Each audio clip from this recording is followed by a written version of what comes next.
knows it. And as a former Crown prosecutor, he also knows the importance of telling the truth and nothing but the truth. Since he cannot take back what he said, Mr. Speaker, and since a major civil liberties decision was made as a result, will he now do the honorable thing and resign? The Honorable Minister of Public Safety.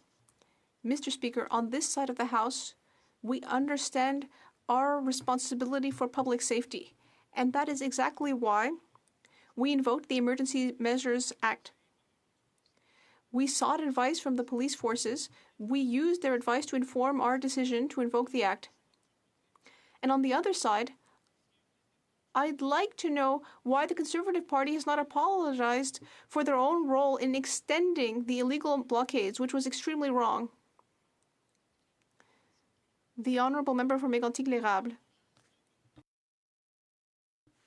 Mr. Speaker, the Emergency Measures Act cannot be used when other laws would do the job just fine. The Minister of Public Safety knew this, and that is why he justified his decision by saying repeatedly that the police had asked for these increased powers. Not one police officer, police force, police chief, or commissioner has come forward to confirm the minister's words. There is no misunderstanding here. This Liberal minister no longer has the trust of Canadians. When will he come clean and resign? The Honourable Minister. Mr. Speaker, the opposition is continuing to ignore the testimony of the RCMP Commissioner. She stated that the RCMP needed the Emergencies Act in order to restore public safety. The RCMP Commissioner said that, yes, the government consulted police forces before invoking the act. The Conservatives, on the other hand, contributed to extending the illegal blockades. It is very wrong. They should apologize.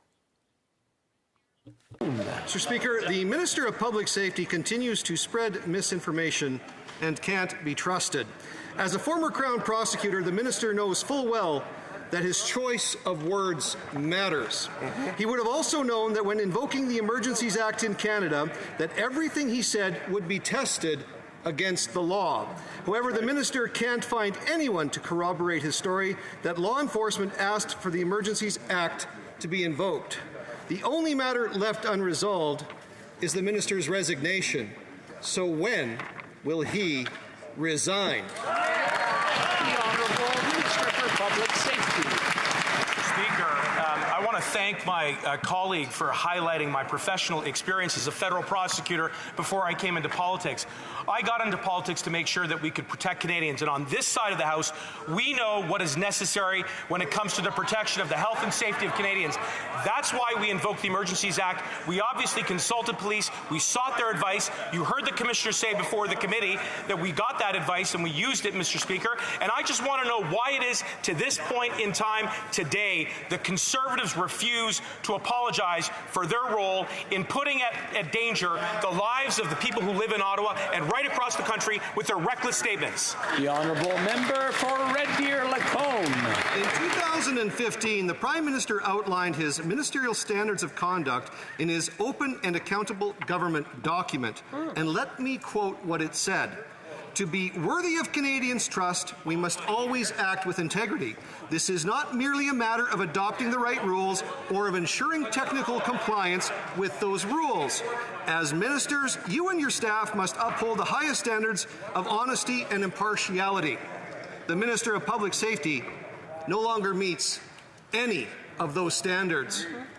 When will he resign?